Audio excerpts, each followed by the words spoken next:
Oh, today is a good one. First up, a college student is the only person in her house with rules. She has to move out the second she graduates, while her jobless brother lives downstairs rent-free with his fiancée and their toddler. Now they want another baby, and when she dared to speak up, the whole family turned on her.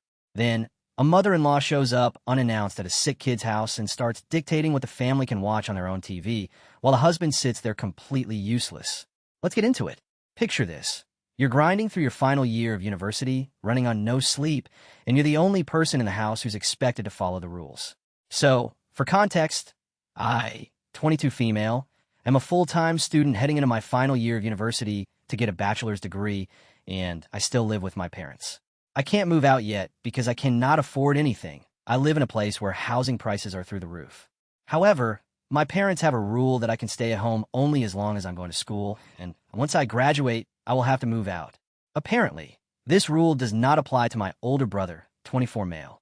He has never attended post-secondary and has no plans to ever attend post-secondary, but my parents are still allowing him to live at home.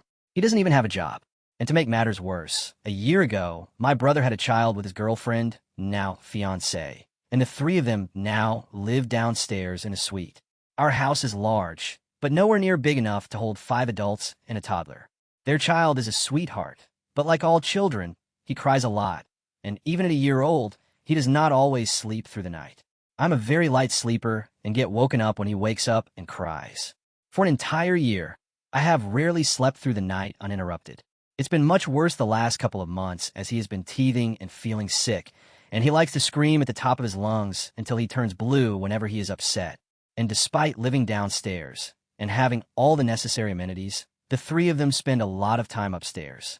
All of the child's toys are upstairs. They feed him upstairs. They chase him around the house and play upstairs. When they're upstairs, which is almost the entire day between 10 a.m. and 8 p.m., I cannot study properly with all the noise and chaos, even in my own room with my door closed. His toys make noise, he makes noise, and all the talking and screaming makes it impossible to focus on my readings, even with noise-canceling headphones. I have never once complained, but it has gotten a lot worse since the kid started walking and has figured out which room is auntie's and tries to escape his parents at any chance to come bother me. It is making school a whole lot more difficult when I only have an hour or two a day to myself with no distractions. Additionally, they never clean up after themselves. Whenever I leave my room, the entire house is a mess. Toys are all over the place, there's food on the ground and dirty dishes in the sink. And I hate having a messy house, so I have to clean it up every single day, only for the mess to be back the next day. And now my brother and his fiancée are talking about having a second child. They have been looking for a place to live, but cannot afford to move out yet, but still want to have additional children and don't want to wait too long. When they spoke about this to my parents, and I finally laid out my concerns and my frustrations. I have hardly slept through a single night since the kid was born, and that is completely unfair to me. I never want kids, I don't really even like kids, and it's unfair that my life is being inconvenienced so thoroughly. I asked them to reconsider and to wait until they had found a house to move into before trying for a second kid. My mother called me selfish and that I should be grateful I'm allowed to stay at home, and that I could leave whenever I want. She is completely enamored with her first grandchild, and she cannot think of anything else. And now my brother is also mad at me because he thinks I don't love my nephew, which is untrue. I love him to pieces, I just don't like when he is distracting me from studying. The entire thing turned into a fight, with everybody suddenly against me. Am I the asshole for asking my brother and his fiancée to wait before having another kid? Let's see what the comments have to say. This person commented, "Stop cleaning up after everyone.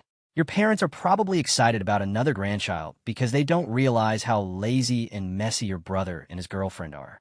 Another commenter said, "Her parents conveniently forget that she cleans up after everybody, and they'll only notice how dire their circumstances are when she stops doing it, or when she finally leaves."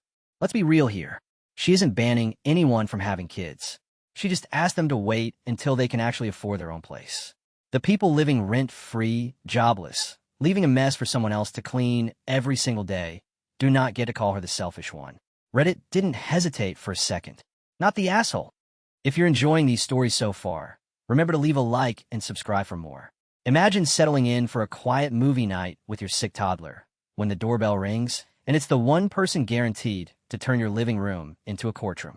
So earlier around 8 p.m. or so, after we got comfortable and got ready to watch a movie, my 30 female mother-in-law comes over unannounced, even though she knew my toddler, 3, is sick. My mother is currently over helping watch him since I've been really tired and sleepy from waking up, meeting his needs, etc. I prefer my own mother since she doesn't comment on what we can't watch/do, etc. around our kid. For context, my mother-in-law is a strict Jehovah's Witness along with her husband. She doesn't like swearing, raised my husband to be a certain way that fits her image of a perfect son who isn't disrespectful, avoids conflict, doesn't swear, etc., etc. I honestly hate the way she raised her kids, so I promise myself I won't raise my son in the same way. There are times she'll come over and pray with my son over dinner. I don't have anything against it, and even smile as she does sometimes. I honestly find it cute when my son says amen, but if it was another mother, I know they'd be pissed. Anyway, today she came over unannounced. Even husband, 31 male, was confused and said, "Why did you come without telling us? Like you could have let us know," etc. She gets offended like, "You don't speak to your mother like that." She then asks what we're doing. I say, "Yeah, look, thanks for bringing the fruit, but we're just about to watch a movie." "What movie?" "Thriller movie." She goes, "Oh, hope toddler won't watch that." I'm like, "Okay, well, he will be in the room, so it's only our business." She goes on again about something. So I'm like, "If you're going to come over unannounced to our place, please don't comment on what we can and can't watch." He is allowed to watch whatever we allow him to. He wasn't really going to watch, just be in the play area while my mother occupies him. So she gets offended at that and says, "Okay, I'll go." My mother tells me I was so rude and whiny, and she goes, "It's okay, I'll just go. She doesn't want me here." Guilt tripping, etc. I honestly hate that I'm always painted out to be the bad guy, and maybe I could use a nicer tone, but I hate being told what to do. I honestly think I might have like ODD or something. One time at a park when we were all out together, she tells a random kid to stop climbing up the slide the wrong way and to stop putting sand over the slide as it's not safe, and uses her "I'm a primary school teacher's assistant" excuse. I told her don't comment on other people's kids, it's weird and creepy. The mother comes and goes, "No, sweetheart. Don't listen to the lady, you can play however you like." I felt so bad. I was like, "Yes, let the kid play however, he's not being a problem." And I apologized to the lady. Let my mother-in-law doesn't know when to quit. I may be the asshole I am to everyone else, but this lady makes me uncomfortable to breathe around. I'm always walking on eggshells, putting things on to make her satisfied whenever she does come over. How can I honestly stay calm under these situations with people this insane? Let's see what the comments have to say. This person commented, "But why isn't your husband stepping up to manage her behavior? You shouldn't have to be the one to create boundaries. You should be doing that."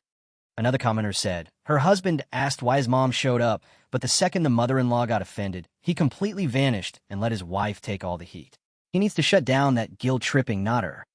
Showing up uninvited and then policing what plays on someone else's TV isn't a visit, it's an inspection. And the husband going dead silent the moment his mom clutched her pearls?